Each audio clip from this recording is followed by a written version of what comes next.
Hey there, thanks for tuning in. This is the Tammy Tine Design YouTube channel.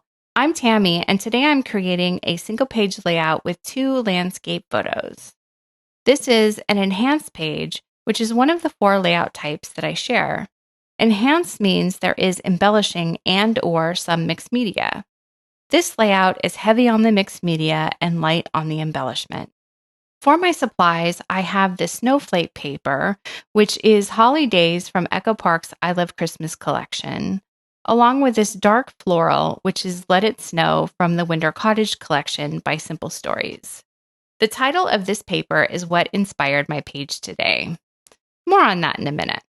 I cut a tag from the Let It Snow paper from the I Love Christmas collection, which is the same red as my Snowflake paper. I will add this block of white cardstock to house my journaling. To embellish the tag, I'm adding this super cute bow paperclip from Bella Boulevard. I also added in a brad collection, some enamel dots in red, and I will end up adding some navy enamel dots as well. I also have a variety bag of brads, but I don't end up using any of them.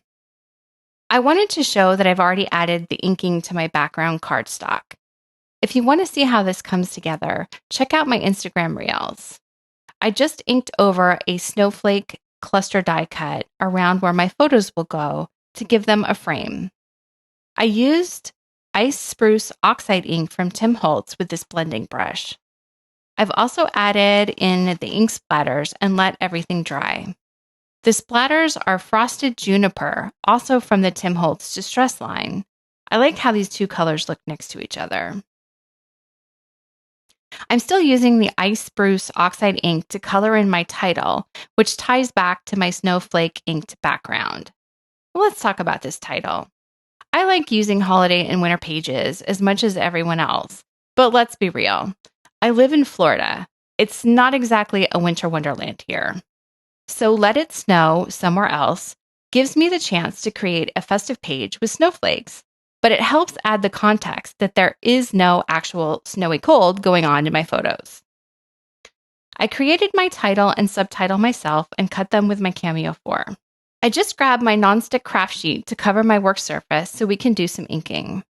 I'm going to ink the shadow background and the subtitle words Somewhere Else. Oh, before I forget, the other big embellishment for my page is this snowflake border. I couldn't have a snowy layout without snowflakes, right? I covered this die cut with collage medium and poured rock candy glitter over the top, because if you're gonna have snowflakes, why not make them sparkle? It was super easy to do. I posted another reel on Instagram showing how I did this step too. Let me put this aside and I'll go back to inking my title. I'm adding the color quickly with this blending brush. I still like foam applicators for certain things, but for large surface areas, these brushes are great. You can blend and keep applying color until you get the saturation you want. Another thing to note, because this is oxide ink and it takes longer to dry, you'll see my fingers pull up some of the ink as I work. Just go back over those areas and re-ink them. I should have held this down with my tweezers, but I didn't have any handy. If I were using a foam applicator, I'd need to be more careful on these small words, but the brush gets in between all the openings with a nice even coat of color. Bringing my papers back in, the back layer for this layout will be the red snowflake paper, and it's the full 12 by 12 inches. I cut the blue floral down to 11¼ by 11¼ Cutting it down allows for the snowflakes on the red paper to show. The floral will be placed all the way to the bottom right corner of the red snowflake. My white cardstock is 10½ by 10½ inches, and it will sit all the way to the bottom right corner too. So now I have these stepped layers on the left.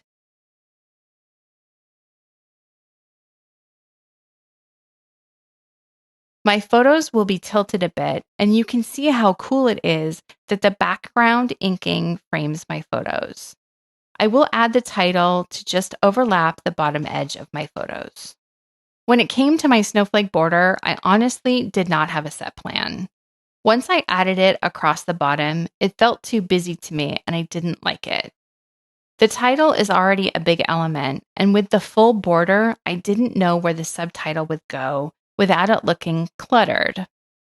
I'm going to see if I like it with the subtitle layered on top of the snowflake, but no, I don't like how that looks either.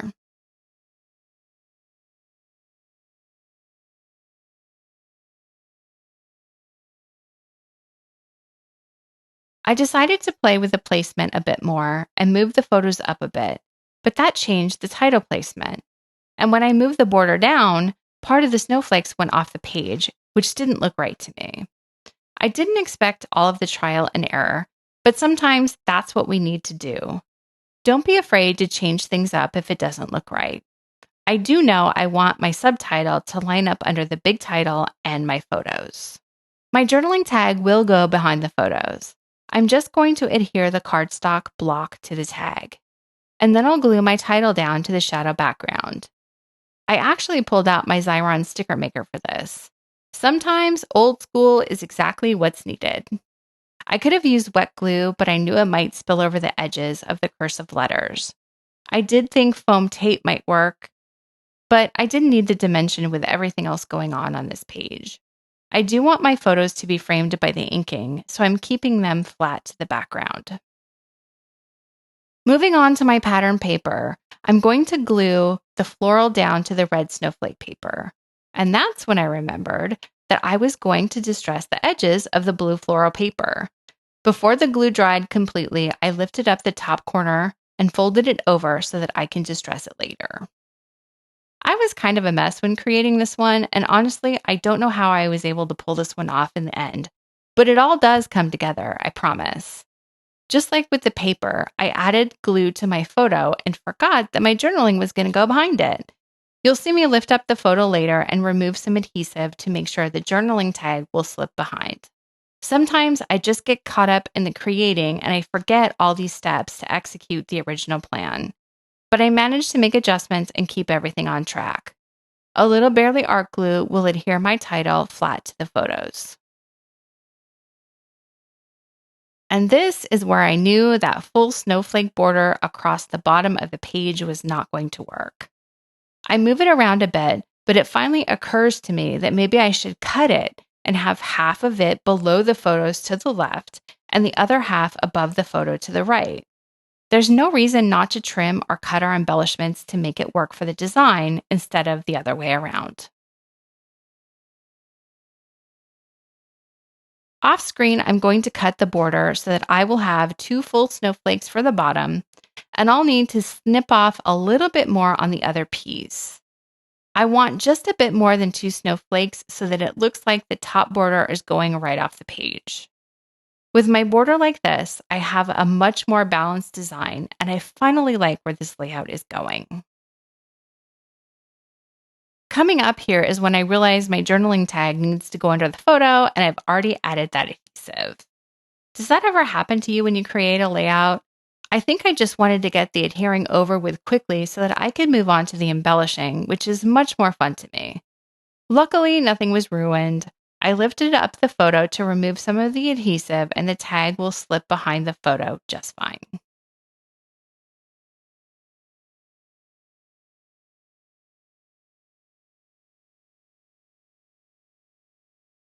I'm going to glue down my snowflakes with barely art glue. The precision tip will lay down a thin bead of glue on each of the delicate flakes. Let's talk about mixed media for a minute. I personally feel like mixed media gets a bad rap sometimes because the perception is that it's messy, it takes too much time, you have to get a bunch of stuff out, and then you have to put it all away. And I get it. I'm not someone who likes a mess. After I create, I have to put everything away. Every brad, every sticker sheet, every scrap of paper. I have to start with a clean desk. That's just how I work. When I come up with an idea for mixed media, I do it separately from actually creating the project, which means I have to plan ahead. Not everyone is a planner. Sometimes in the middle of creating something, if an idea comes to you, you may want to do it there and then so you don't forget. If you work on mixed media in that moment, it can be a challenge. But for me, if I'm in the middle of creating, I'm not going to take the time to do the mixed media. So I work on my mixed media projects when my desk is cleared off and I can focus on that one thing. And I have much better results. I'm not getting glitter all over everything. I'm not dripping paint water on my photos. I only get out what I need, complete that part of the project, and then I put it all away. And mixed media usually requires some drying time, and that's where we are usually super impatient. So I make sure the mixed media pieces are completed a day or two before I actually put the layout together. I love the texture the rock candy glitter adds. Ranger's collage medium is really thick, and the glitter adheres to it so nicely. There's a little bit of fall off, but not what you would normally see with most glitter. And this is the point when I realized I hadn't distressed the edges of my blue paper yet. I should have done that right after I glued it down, but I got distracted by where to put the snowflakes. I'm grabbing my water pen and will brush on a bit of water to the edges of my paper. You could brush water on with a paintbrush, but I feel like the small bristles of the water pen controls the water better.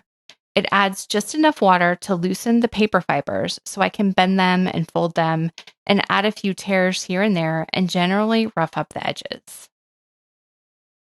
When the paper dries, this distressing adds even more subtle texture. I wanted to add this detail because other than the snowflake border and the inking background, there isn't a lot of embellishment going on this layout. I'm going to keep layering on more water here until all of the edges are pliable enough to fold back the way I want.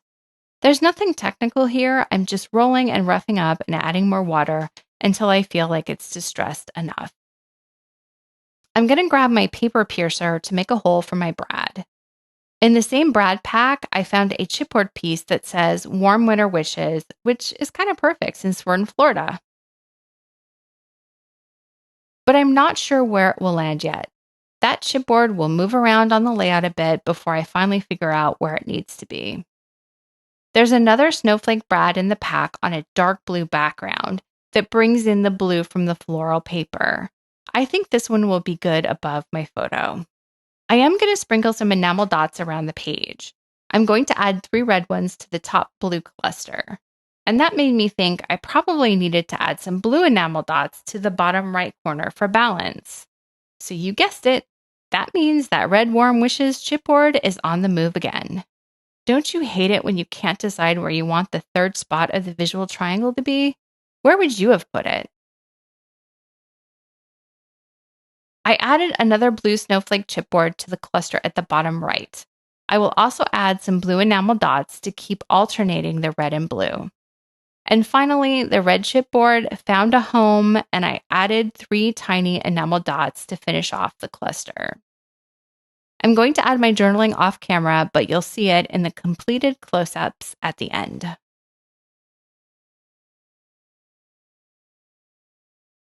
There you go, a one-page layout that includes inking, controlled glitter, and distress edges. These detailed touches add a big impact. Thank you for watching. I included a link in the description box below to a free sketch of my completed layout. And these cut files are now available in my shop. See you next time.